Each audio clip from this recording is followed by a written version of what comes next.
People keep asking if I'm back, and I haven't really had an answer. But now, yeah, I'm thinking I'm back. I posted a video last week titled, "Should I actually break back into software sales?" And I wanted to announce to you right here, right now, I am getting back into software sales. I am actively searching for an account executive role. This past year has been filled with ups, downs, and so many lessons. I built my entire identity and career around software sales. In 2018, I moved from Ohio to Texas to start my software sales career, entry-level sales development rep, posted over 1,000 YouTube videos documenting that 5-year journey, 6 promotions, 60,000 cold calls, 4x my income. And as soon as that opportunity came to an end and I moved on to the next phase of my career, I love tech sales so much that I wanted to be an online sales trainer full time. I had been selling courses. I was making a little bit of money on my own while still working my account executive role at a public software company. So it was a natural extension to think, well, hey, I could probably just do this full time. That's why I moved to Denver, Colorado. I wanted to live out west. I thought, hey, I'll hike all day. I'll do some sales training on the side and it will be great. I quickly realized that I actually really missed selling because my content is only as good as me actually being a great sales rep myself. And the further I got beyond actually doing the job, I think the worse my content got. So at that point, I decided I need to get back into sales, but my ego was preventing me from wanting to become an employee again because it would force me to admit to myself that my entrepreneurial efforts failed. And I have more to share on that topic because I think that's something a lot of people must confront and must deal with. So I decided to move from Denver, Colorado, back to Columbus, Ohio, where I'm from, to move in with my parents because I was thinking I'm going to cut my expenses, live as cheap as possible, and go all in on my family's small business. My dad and my mom started a small wholesale distribution business 18 years ago. I'm incredibly grateful to have grown up in an entrepreneurial, business-minded household and super proud of what they accomplished. And I felt so fortunate to have the opportunity to actually work in that capacity with them. We're a very small company. I've been doing it for almost 1 full year. The 1 full year anniversary is June 14th, 2024. So it's coming up. And it's been a rocky journey. We've certainly experienced success. I have certainly fallen on my face. Some of the main accomplishments is I did close the largest deal in our 18-year company history. I attended 2 on-sites, 1 convention, 1 customer sales meeting with my dad, which was a really, really cool experience. I negotiated warehouse leases. I negotiated freight agreements. I worked with our counterparts in Asia. And all of the experience taught me that while I enjoy having the autonomy of being a small business operator and feeling like I have absolute control of my destiny, it's actually terrifying because all of the big problems surface to you. I think it's in a declining industry. Actually, I know it's in a declining industry. And candidly, I just did not enjoy selling medical products and medical supplies. I really feel a calling towards enterprise software. I love the business model of recurring revenue, infinite scalability, fast-moving tech, recurring revenue. I think I said that twice because that's so exciting. And that's just the career path I want to be on. So I tried to do sales training. I tried to grow my family small business. I've told my parents that I'm getting back into software sales as my mission is to become a great account executive.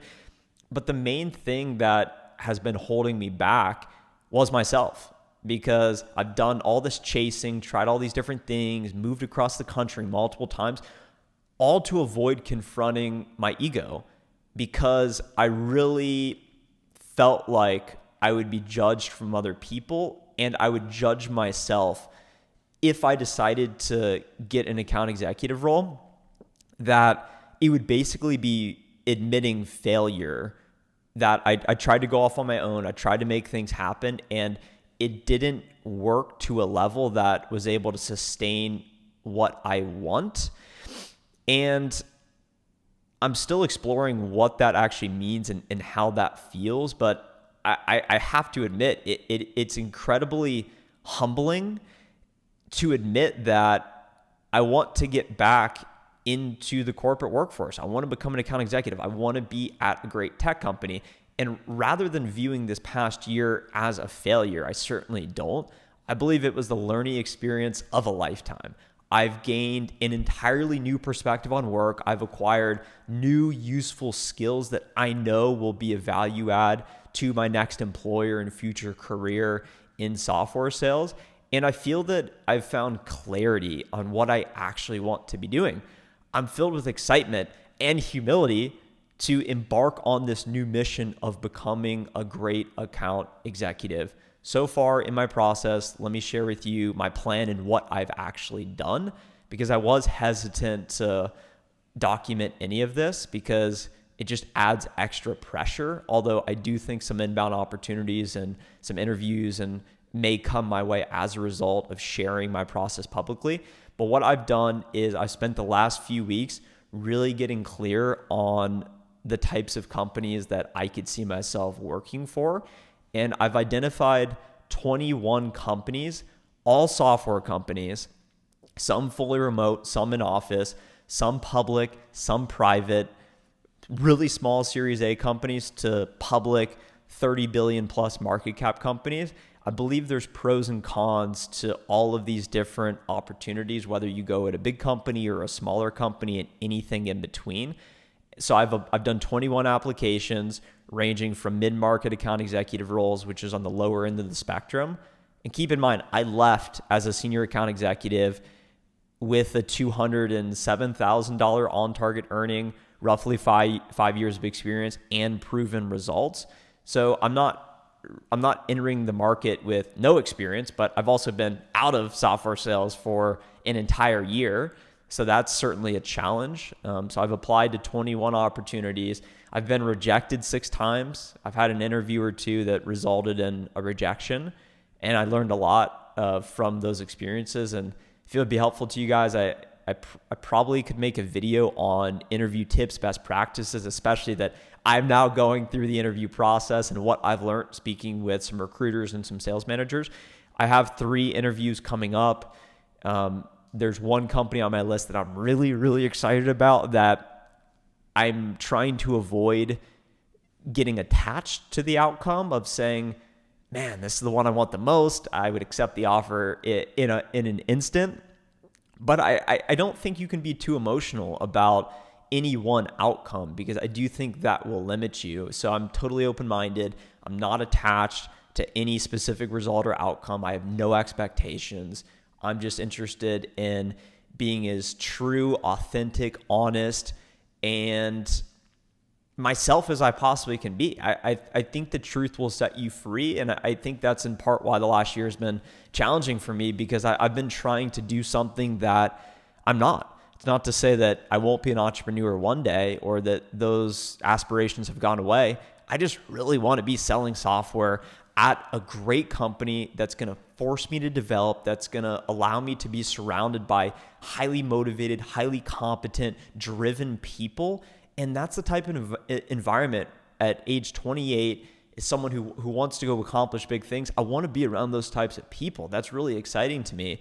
And as nice as it's been to be working from home, fully remote, on your own company, making money, sustaining your expenses, I could keep doing that, but I want to do more. I want to push myself, and I really want to grow. And that's what I'm looking for in my next opportunity.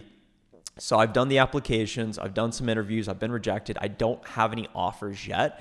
In my plan to find the best software sales account executive opportunity for me is to continue to utilize LinkedIn and networking to get access to opportunities. What I mean by that is when you find companies you really want to work for, you don't want to leave this up to guesswork. You don't want to just apply to any random companies. You want to feel very high levels of a conviction that this could be a company you could see yourself at. And then once you do that, you want to make sure they're actually hiring for a role you feel that you could be a good fit for. That's basically like saying that, yeah, they got budget. Yeah, apply to the role. So you got to make sure your resume is on point and your LinkedIn profile is on point, because once you apply to the role, you then got to take things into your own hands, because I don't believe applying directly through companies on the LinkedIn page or website works in 2024. It's a competitive job market right now. There's a lot of pressure on these tech companies because of the interest rates. So you really got to put yourself out there. I've been utilizing LinkedIn and messaging sales leaders and recruiters directly. You connect with them. Sometimes I put a note saying that I'm looking for an opportunity. Sometimes I just leave it blank. In my LinkedIn header, I do have seeking an account executive role. And what I've been doing is messaging these leaders and trying to get access to them. One of the interviews I have, actually two of the interviews I have coming up, I never even applied, because what I did was able to network my way in by messaging leaders. And I've also been speaking with people I know. For example, I texted a friend of mine who's a sales rep at Gong saying, what leader should I reach out to? I met with a sales leader friend of mine who works for a fast growing private software company. And I said, what companies would you apply to if you were me? And he gave me a Series B company that looked really interesting selling to sales leaders. He happens to know the CEO founder, so he texted her, and then all of a sudden that got me an opportunity. So I feel fortunate to have built up a network that I believe will be invaluable in helping me find my next opportunity. That's all I have to share to now. I'm going to continue to report back on the process. I'm super excited for the journey to come. I don't know if it's going to take 2 weeks, a month, 2 months, 3 months, 4 months. I'm not trying to force anything. I'm in no rush to get an opportunity just to get an opportunity. And I believe strongly that whatever company I end up at will be the right opportunity for me. I want to be there for the long run. I'm ignoring the noise. I'm being patient. And if you do want to see my list of the 21 companies, I don't want to share it right now, because I don't want all of you to start applying to these companies, because I'm sure some of you are probably as qualified as I am. But I did recently put together a newsletter so I can sort of share more intimate reflections on life, career, and what's happening. That's not a public YouTube video, because that's a lesson I learned from being in a company previously. So I'm going to be sharing a lot of behind the scenes stuff on this new newsletter. It's totally free. And if enough of you sign up for it, I'll probably share just a screenshot of those companies I applied to. So be on the lookout for that. Thank you so much for the support, and make sure you're subscribed to this channel so you can continue following along in my career journey. Talk to you soon. Bye.